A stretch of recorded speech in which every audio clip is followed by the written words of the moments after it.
So recently, the number one question I'm getting in my streams, because it seems we have a lot of new and returning players, is I just reached level 40. I feel overwhelmed. What should I start working on? So the number one thing you guys should do once you hit level 40 is start farming for your very first build. By now, you might have noticed that from level 1 to level 40, all you had to really do was put on whatever gear you got that was a higher level, and you could get through the content.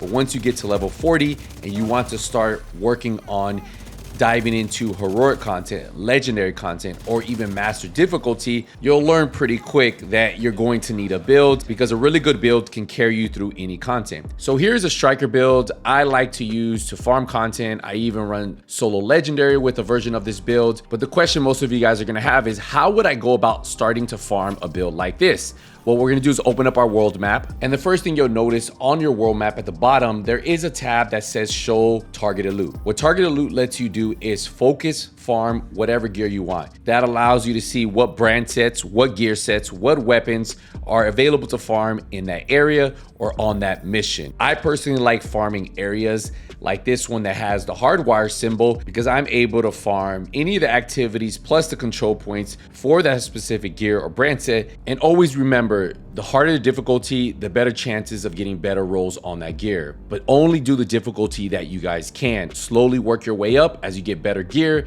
better weapons, then you can keep moving up all the way to heroic. Now, the second thing you guys should be working on is your Shade Watch level. The reason why is because this alone will give you some nice bonuses. To fully max out this Shade Watch, you need to achieve 1,000 Shade levels. And some of the bonuses you get for maxing out your Shade Watch are actually really good. Like right here on the offensive side, you get 10% weapon damage, you get 20% headshot damage, you get 20% crit damage, you get 10% crit chance. The offensive side alone is amazing. You also get 10% armor on the defensive side, 10% health, 10% explosive resistance, and 10% hazard protection. Now, there's also a handling side that gives you 10% stability, 10% accuracy, 10% reload speed, and 20% ammo capacity. Now, for you skill build players, they have 10% skill repair, 10% skill damage, 10% skill haste, and 20% skill duration. So many of you guys may ask, well, what is the fastest way to level up my Shade Watch? Well, it's going to be farming open world activities like this public execution, propaganda, territory control, or even control points. Now, depending on how many directives you have, that is going to increase up to 125% extra XP on your activities, which could net you a ton of XP. If you're looking here at the hardest difficulty heroic with 5 directives, 518,000 XP on these public executions. Propaganda broadcasts will net you 489,000. Some missions almost 825,000. And then if you even go to control points, those are going to net you almost 812,000. Now, one of the main reasons you guys want to do open world activity, especially control points, goes right into the third thing you guys should be doing once you hit level 40, is making sure that you guys have unlocked all of your weapon attachments. Now, some of the best attachments in the Division 2 are tied to level 3 and level 4 control points, including a 20-round magazine for most of your weapons. So if you guys want to get some of the better attachments in the Division 2, your level 3 and level 4 control points are going to do just that. And don't forget, if you do go to your crafting station and you go to the blueprint section, it will tell you exactly where that particular blueprint for that mod is located. Now, the fourth thing you guys want to do that's going to fall in line with what you're already doing with working on getting your weapon attachments is working on your library. Your library is somewhere where you can store max rolls that you can later use on gear to make your builds even stronger. Whether it's weapons or gear or talents, you can put those in there to use on other builds. Now, I'm going to show you how to extract one. We're going to go to my attributes.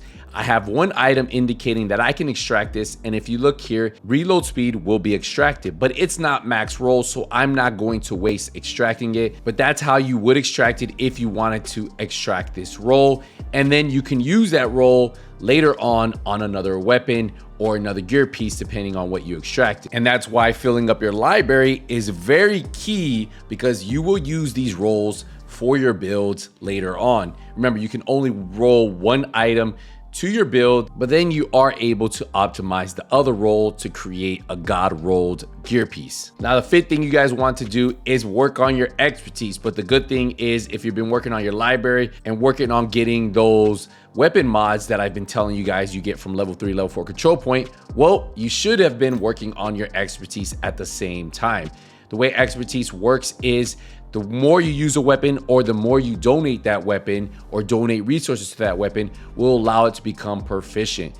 As you get more weapons, more gear items proficient, your expertise level will go up. As you guys see here, expertise 28 has a total of 90 levels. You get 10 levels per item because it takes 10 levels to get an item proficient. So for me to get to level 29, I need to get 3 more items proficient, which would be a total of 30 points, and then I would hit expertise 29. But what does expertise do for your gear and your weapon? So when you add expertise to your weapons, it's going to increase your weapon damage. So as you guys saw, I had 28% on the Chameleon, 22% on the Eagle Bear. Now, if you were to do this for gear items, it adds armor, but it's a percentage of that armor piece, not your total armor. So if your backpack has 131,000, it would be a percentage of that piece alone. And the best way to level this up is going to be when you guys are farming for those max rolls or working on your shade level, all the gear, the extra gear, instead of selling it to a vendor,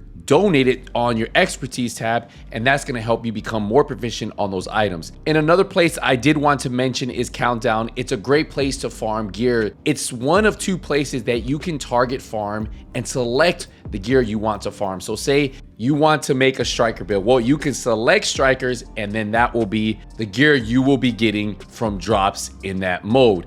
Now, this mode does suck for leveling your Shade Watch, but that's why you can actually go to Summit if you want to work on your Shade Watch and farm a specific gear item. And did I almost forget to mention specializations? You should 100% be working on these as you guys are doing everything I mentioned prior to this. The reason why is because each of these specializations provide you with different play styles, give you different bonuses. How about your teammates getting 10% extra damage to enemies that have status effects? Or if you like running the gunner class like me, getting 10% armor on kill, or every 3 reload is 50% faster. Or what about getting 5% rate of fire increase per kill? Now, finding the right specialization for your build can definitely make that build perform a little bit better. How do you level this up? So completing your weekly project will net you 5 specialization points. If you complete your daily project, that will net you 3 specialization points. Now, if you do any of the invaded missions, that's gonna net you 5 specialization points. And every time you level up, that will also net you specialization points. So as you guys are working on your shade levels, well, you'll be gaining specialization points, which makes it really easy to level up your specialization. So say you're working on all this and you get a little bored, recommendation, go to your map. At the top, click on Manhunt, and then go down to Legacy Manhunts. And then my recommendation would be to do this in order. This, if you love the lore of the Division 2 or you enjoy learning more about it, you can do this in order, and this will be every manhunt you have missed all the way up into the current manhunt.